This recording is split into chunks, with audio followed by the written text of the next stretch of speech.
Alerta en C5N, la muerte de Fabián Gutiérrez, resultados de la autopsia, y vamos a hablar de este hecho policial porque es lo que es, un hecho policial, y quien tiene muy buena información desde temprano es Raúl Colman. Buen día, Tony, ¿cómo estás? Hola, Guillermo, ¿cómo vamos? Muy bien, ¿vos? Perfecto. Bueno, la autopsia efectivamente lo que determinó es que la causa de la muerte fue asfixia mecánica. Esto significa en principio que lo estrangularon con las manos o bien con que le pusieron algo en la boca, tipo un almohadón o algo por el estilo. El estrangulamiento puede haber sido con la mano o con algo. Todo esto está en la autopsia, pero en principio esa es la causa de la muerte. Tiene un golpe muy fuerte en la sien izquierda y tiene un golpe en la frente, y además de eso tiene 3 cuchilladas en el cuello, todas las cuchilladas en el mismo lugar y en la misma dirección, lo que hace pensar que él ya estaba inconsciente. Si no reacciona, se defiende, pasa algo, y además él era grandote. Entonces, básicamente esos son los elementos. Hay algunos detalles que indican que lo torturaron, que, bueno, fue todo un apriete para sacarle dinero. Eso es esencialmente lo que ocurrió. El asesinato es un asesinato improvisado con un arma de la propia casa de Fabián Gutiérrez. O sea, no es una planificación donde llevan un arma de fuego y donde está todo pensado de antemano. Sí pensaron en la extorsión, ¿no? El dinero, fueron en patotas, se aprovecharon de la relación de Facundo Saeta, que era nueva la relación. Y bueno, fueron en patota a apretarlo y a sacarle dinero, ¿no? Vamos a repasar estos datos que nos aporta Raúl y enseguida avanzamos con lo que Raúl sabe. Murió por asfixia mecánica, entonces asfixia mecánica puede ser un estrangulamiento o puede ser algo que le impidió respirar. Simultáneamente fue ahorcado varias veces con un elemento hasta que lo mataron. Lo golpearon en varias partes del cuerpo, es decir, que probablemente haya recibido una golpiza, y 2 golpes fuertes en el cráneo y 3 puñaladas en el cuello. Según nos explicaba Raúl, las 3 puñaladas pudieron haber sido ya en estado de inconsciencia ante la indefensión de la víctima. Todo parece indicar, como se dice en este tipo de investigaciones, Raúl, que se trata de un hecho desordenado y probablemente precipitado, es decir, que no se descarta que pudo haberse iniciado como una pelea, por ejemplo, con un escenario de discusión y pelea. Sí, tal cual. Aparentemente habían tomado bastante, el alcohol influyó en esta situación, aunque había una planificación previa de esta extorsión, de sacarle dinero. Entonces, básicamente, fue un apriete para sacarle dinero. Ya eso está declarado por Gómez, que es uno de los 4 detenidos. Los otros 3 se negaron a declarar. El juez ya le negó la libertad a los 4. En principio es lo contrario de un crimen por encargo o planificado. No se utiliza un arma de fuego, no se utiliza una persona de afuera de Calafate, es decir, alguien que pueda ser desconocido y que rápidamente se pueda borrar. El arma, insisto, el cuchillo era de la propia casa de Fabián Gutiérrez. Dejan pruebas por todos lados, la ropa con sangre, las marcas de los autos en los que llegaron. Vos sabés que en el barro los autos dejan huella de las cubiertas, entonces esto ya se estudió. Bueno, las manos de Facundo Saeta están muy hinchadas, lo cual demuestra que él fue el principal que golpeó. Los otros tienen las manos menos hinchadas. Da la impresión que uno más golpeó, no, Facundo Saeta y alguno más. Y después el enterramiento, ellos dicen que el enterramiento también fue obra de Facundo Saeta, pero eso el juez mucho no cree porque se necesitó más de una persona para hacer eso. Aquí la gran pregunta, Raúl, o podría ser la gran pregunta, es con qué lo extorsionaban. En todo caso, si la situación personal de Gutiérrez era algo que no era conocido en un lugar pequeño como el Calafate, o en todo caso, cuando se habla de extorsión, ¿de qué se habla, no? Y se habla de dame la plata o te matamos, Directamente, claro, una básicamente. apretada. Exactamente. Creo que se aprovecharon de su vulnerabilidad por su condición sexual. Él no hacía pública su condición sexual, entonces lo apretaron por esa razón también. Es decir, se aprovecharon siniestramente de, digamos, de su debilidad, de su exposición. Entonces, bueno, básicamente eso. Yo te recuerdo un par de cosas más. No fue un arrepentido importante, Fabián Gutiérrez. La verdad que declaró muy poquito. Él estaba arrepentido de haberse arrepentido, pero básicamente lo que él contó. Recuerden que él renunció en 2010, es decir, ya hace 10 años, hace muchísimo de todo esto. Y básicamente de lo que él se arrepintió es que él dijo que en algunos viajes que hicieron a Santa Cruz en el avión presidencial había bolsos, que él no vio el contenido de los bolsos, que no sabe lo que tenían, que Daniel Muñoz, el otro secretario presidencial, era el que sabía. Daniel Muñoz falleció en 2016, y que esos bolsos se abrían en un momento en que él no estaba. Entonces, ese fue su arrepentimiento ante Claudio Bonadío y Carlos Stornelli, que lo detuvieron. Y después, en cambio, ayudó mucho a Cristina Fernández de Kirchner en otra causa que era más caliente, que era la de los 9 millones de dólares en el convento. José López. José López, tal cual. José López dijo, el dinero me lo dio Fabián Gutiérrez porque era dinero de Cristina Fernández de Kirchner. Y me lo dio en el Hotel City, ahí cerca de Plaza de Mayo. Y bueno, Fabián Gutiérrez demostró que él no estaba, que nunca estuvo en Buenos Aires en toda esa época, y con eso lo hundió a López, y López terminó siendo condenado por él haber robado, él haber cobrado coimas o lo que fuera por esos 9 millones de dólares, fue condenado a 6 años de prisión. Entonces le hundió la coartada a José López en esa causa. Y eso es bastante reciente, incluso, te digo. Así que no era de ninguna manera un arrepentido estrella. Bueno, sí tenía una causa por enriquecimiento ilícito, es una causa en la que fue procesado por lavado de dinero por Claudio Bonadío, bastante en el marco de esta causa de los cuadernos, y la causa hoy la tiene Marcelo Martínez de Giorgi. ¿Por qué dice esto Tuni Coleman y por qué nos aporta toda esta información? Porque la oposición apresuradamente y desmesuradamente, cuando todavía el crimen estaba en plena etapa de investigación, cuando todavía ni siquiera se había encontrado el cadáver de Gutiérrez, empezó a vincular esta historia judicial con lo que pudo haberle pasado. Con lo que pudo haberle pasado a la vida de Gutiérrez, vinculándolo claramente con su pasado político. Irresponsablemente, porque todavía la investigación estaba en curso y ni siquiera había dado un paso adelante. Podríamos usar muchos adjetivos calificativos en contra de aquellos que se pronunciaron, incluso hubo un comunicado oficial, insisto, fuera de tiempo, completamente desubicado. Esto generó una reacción absoluta de todo el arco político, incluso de algunos que forman parte del mismo espacio político que hizo el comunicado. Pero el propio presidente Alberto Fernández se refirió a esta situación. Es incomprensible que alguien trate de vincular al gobierno en un hecho tan trágico como el asesinato de una persona.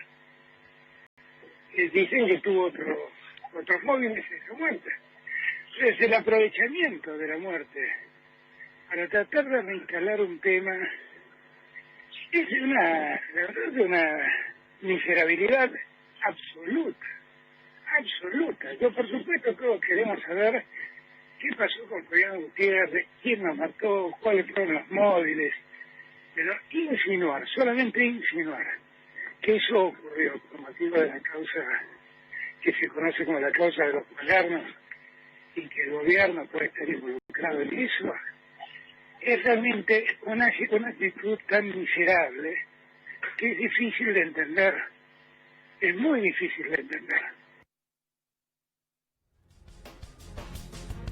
Verdaderamente es muy difícil de entender. Insisto, todavía no se había avanzado un paso en la investigación. Todavía no se sabía qué había ocurrido. Y ya había en ese momento 3 detenidos. Y ya trataban de hacer un vínculo político que podría haber existido y hubiera sido muy grave, pero no existió.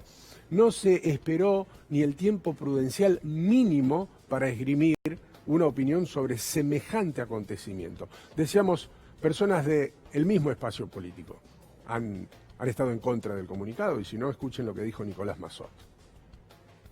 ¿Te representa la idea de que esta es una víctima del kirchnerismo, que el gobierno, digamos, mandó a asesinar a Fabián Gutiérrez?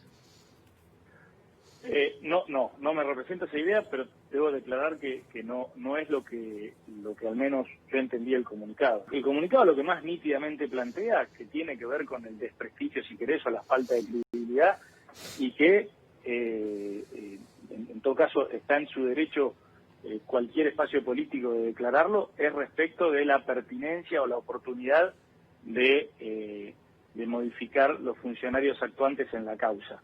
Por supuesto, también va de suyo que hay mecanismos institucionales para plantear estas cuestiones, existe la recusación, existen las revisiones que en todo caso los miembros políticos de la provincia de Santa Cruz, de Juntos por el Cambio, podrán eventualmente por los canales institucionales promover. Por supuesto que si algo hubiera sido anormal o hubiera habido una sospecha sobre una investigación defectuosa, estaríamos frente a un caso de una gravedad institucional muy seria. Pero no es así. Es un hecho policial, 100% policial, solo que involucra a un hombre cuya historia está vinculada a Cristina Fernández de Kirchner y al kirchnerismo. Tal lo contó Raúl Colman recién. Ahora, lo mínimo que se puede decir, Raúl, es que fue un acto de irresponsabilidad de la oposición. Lo mínimo que se puede decir.